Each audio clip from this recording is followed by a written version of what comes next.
हम जानेंगे university of Hyderabad का जो CUET UG का है उसका एडमिशन प्रोसेस क्या हो सकता है। मैक्सिमम जगह देखा गया कट ऑफ वेरी हाई जा रहे हैं। तो हम सबसे पहले खोलेंगे एडमिशन नोटिफिकेशन, हम लिखेंगे ऊपर UOH एडमिशन या UOH नोटिफिकेशन। ठीक, उसके बाद हमने क्लिक किया यहाँ पर और ठीक उसके बाद after that you can see that कि यहाँ पे आपका आ जाएगा फिर होम पेज। जैसे ही आप होम पेज पे क्लिक करोगे आपको कुछ दिखेंगे इस तरह से। यहाँ पे देखिए admission all procedure PhD UG, थोड़ा और नीचे आप जाओगे यहाँ पे तो यहाँ पे आपको UG दिखेगा लेफ्ट साइड में, ये देखिए UG 26। हमने इस पर क्लिक किया, UG PG details integrated UG PG details, तो डिटेल नोटिफिकेशन पे हम गए। ठीक है, अब यहाँ पे आपको समझना है नोटिफिकेशन विंडो में मैं आपको बताया था कि 1 से 2 दिन के लिए ये शायद खोलते हैं। तो यहाँ पे आप देख सकते हो, यहाँ पे देखिए आप, इन्होंने 2 दिन के लिए यानी कि 25-26 को शायद इन्होंने दिया था आपका करेक्शन विंडो, जो कि करेक्शन विंडो ज़्यादा मायने नहीं रखता आपके कितने स्कोर हैं। अगर वह सही है मेरिट लिस्ट में नाम आ जाती है और फिर करेक्शन विंडो की ज़्यादा जरूरत नहीं है।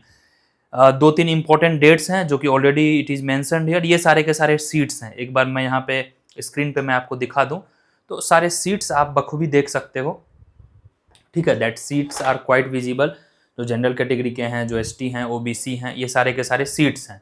ठीक है, आप अपने कैटेगरी के अनुसार सीट्स देख लीजिए। यानी टोटल आप नीचे देखोगे 470, यस टोटल 470 सीट्स हैं इंटीग्रेटेड में। This is one of the highest, not one, in fact highest in जब से यूनिवर्सिटी ऑफ हैदराबाद का लगभग गठन हुआ है इंटीग्रेटेड या UG प्रोग्राम के लिए।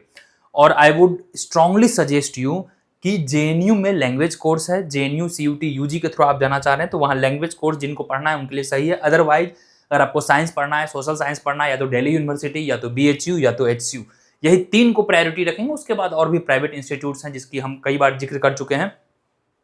अब बात कर लेते हैं स्केड्यूल इनका कुछ इस तरह से आया था। देखिए PG में क्या हुआ था, they have just release the one list. अब देखिए 7 जुलाई को ऑनलाइन एप्लीकेशन आया था और 3 अगस्त को इनका मेरिट लिस्ट आएगा। ठीक है, प्रोविजनल लिस्ट, वेटिंग लिस्ट उसी में रहेगा। तो हो सकता है वेटिंग लिस्ट भी ये लोग रिलीज करें, पहले होगा प्रोविजनल लिस्ट फिर होगा वेटिंग लिस्ट। वेटिंग लिस्ट वाले को अलग आना है। फिजिकल रिपोर्टिंग इनका जो है 13 और 14 2 दिन में, यानी कि एक दिन सोशल साइंस का एडमिशन लेंगे ये, और 14 को और 13 को साइंस का। तो साइंस और सोशल साइंस दोनों का एडमिशन ये ले लेंगे।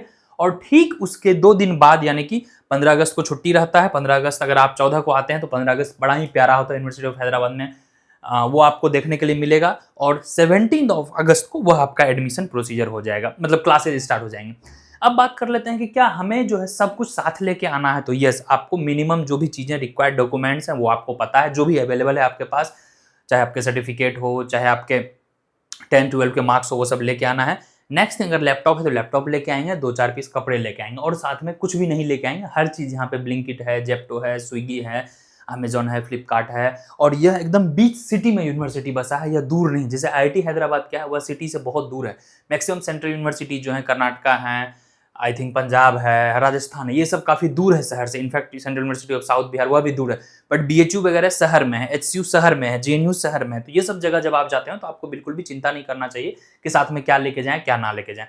चलिए, it was the small update and उम्मीद है कि मैं आपको अब सारा डिटेल बता पाया हूँ। तो जो भी नया अपडेट आएगा मैं और भी आपको आगाह कर दूंगा। एज ऑफ नाउ जो इन्होंने लिखा है कि प्रोविजनल लिस्ट और वेटिंग लिस्ट, प्रोविजनल लिस्ट का मतलब है कि आपको आना है और एडमिशन ले लेना है डॉक्यूमेंट दिखा के। उसके बाद जब सीटें खाली रहेंगी तो फिर वेटिंग लिस्ट वालों को बुलाया जाएगा और end of August they will wrap up everything. अब थोड़ा सा बात कर लेते हैं कट ऑफ को लेकर मैंने कई बार ऑलरेडी वीडियो बनाया है। यूनिवर्सिटी ऑफ हैदराबाद का सबसे पहले हम बात कर लेते हैं केमिस्ट्री का कट ऑफ जो रहेगा, चाहे BS हो चाहे IMSc हो, दोनों का कट ऑफ नियरली 200 या उससे एबव रहेगा। General category for the chemistry course 5-7 number का कम रहता है BS का, IMSc केमिस्ट्री का थोड़ा ज्यादा रहता है। OBC का 170 to 80 सेफ माना जाएगा। ST का तो 100 के आसपास सेफ हो जाता है। SC कैटेगरी 130-140 जाना चाहिए। केमिस्ट्री की मैंने बात करी।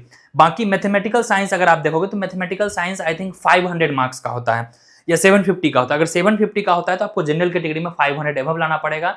IMSc का कट ऑफ सबसे ज्यादा जाता है। IMSc का नियरली 540-550 के आसपास जनरल कैटेगरी का, और OBC का जो है 520-530 के आसपास। SC का तो 450 पे आराम से हो जाता है। ST का बिलो 400 तक चला जाता है। जो जनरली यही होता है। देखते हैं अब क्या होता है अगर आपके मेरिट लिस्ट में नाम आते हैं और नाम जैसे आपका मान के चलिए आपके कैटेगरी में 10 सीट है, ठीक है, और आपका नाम टिल 20-30 तक है, तो 3 गुना तक कोशिश करेंगे। एडमिशन यहाँ काफी सेफ माना जाता है। इस बार भी वही हुआ, 3 गुना तक काफी सेफ है एडमिशन। उसके बाद थोड़ा रिस्की है, वो मैं अगले वीडियो में अपडेट करता रहूंगा जब आपके मेरिट लिस्ट आएंगे और जब आपके और भी तमाम अपडेट्स आते रहेंगे, तो मैं इसी चैनल के माध्यम से आपका अपडेट करता रहूंगा। नीचे टेलीग्राम चैनल होगा, जरूर से जरूर ज्वाइन कर लेंगे। बाकी जीएटी को लेकर मैंने कई बार बता दिया है, एसटी एससी है अगर आपके 120 हैं तो कोई भी सब्जेक्ट में आपको एडमिशन मिल जाएगा, लेकिन 120 के बिलो है, एसटी एससी तो शायद इकोनॉमिक्स नहीं मिलेगा। इकोनॉमिक्स का सबसे हाईएस्ट कट ऑफ जाता है, जीएटी में आपको नियरली 150-160 एबव होना चाहिए, ओबीसी का 140-145 के आसपास काम हो जाएगा, ठीक है। बाकी सब्जेक्ट्स के कट ऑफ थोड़े 2-4-5 नंबर कम रहते हैं। पॉलिटिकल साइंस में 50 सीट्स है, हिस्ट्री है, सोशियोलॉजी है, सब में 30-35 सीट्स हैं, इकोनॉमिक्स में 30 सीट्स हैं। तो इस बार कट ऑफ थोड़े हम नीचे और देख सकते हैं, ईडब्ल्यूएस 130+, ओबीसी 140+, ये सब इकोनॉमिक्स के लिए आप जरूर वो जोर लगा सकते हैं, एडमिशन काफी ज्यादा चांस है हो जाएगा।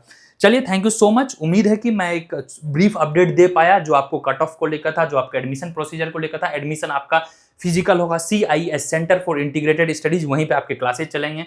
आप जो कोई भी कोर्स लेते हो सोशल साइंस वगैरह का, आपका 3 साल वहीं क्लास चलेंगे, आपको डिपार्टमेंट नहीं मिलेगा, आपको ऑनर्स की डिग्री 3 साल में नहीं मिलेगी। ऑनर्स की डिग्री के लिए 4th ईयर आपको ज्वाइन करना होगा, जिसमें ऑनर्स प्लस रिसर्च होगा। तो इसीलिए आपसे मेरा रिक्वेस्ट है कि अब ये ऑनर्स के चक्कर में ना पड़े, अब चीजें नॉर्मल हो गई है। बीए करेंगे, BA with major in economics रहेगा आपका, जो इकोनॉमिक्स पढ़ेंगे, क्योंकि यहाँ पर फर्स्ट ईयर में आपको 1-2 सब्जेक्ट्स और भी पढ़ने पड़ेंगे, शायद पॉलिटिकल साइंस, सोशियोलॉजी।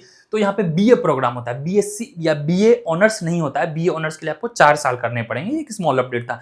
बाकी तमाम जुड़ी जानकारी के लिए आप नीचे कॉमेंट कर सकते हैं, और जो मेंबर्स रहेंगे उनको मैं क्विक रिप्लाई करता हूँ, तो वह मेरे प्रायोरिटी है। अगर आप चैनल को सब्सक्राइब किए हो तो उसके बाद एक ज्वाइन का बटन होगा, तो आप ज्वाइन कर लेंगे। मैं उनके लिए regular updates, regular live session भी करते रहूंगा, तो इसलिए आपसे रिक्वेस्ट है कि वो आप कर लेंगे। चलिए, thank you so much, take care, bye bye. Telegram channel जरूर ज्वाइन कर लेंगे और जुड़े रहेंगे हमारे यूट्यूब चैनल के माध्यम से। मैं आपको और अपडेट देता रहूंगा, और बाकी इंस्टाग्राम पे मुझे फॉलो करेंगे। इंस्टाग्राम पे मैं तमाम अपडेट्स, ब्लॉग्स ये सब बनाते रहता हूँ कि आपको एक यूनिवर्सिटी का जो वाइब है, जो इतनी सुंदर, इतनी खूबसूरत यूनिवर्सिटी है, वो आपको पता चलते रहे। चलिए, thank you so much and wish you all the very best for your merit list which is going to be out on 3rd of August। जय हिंद।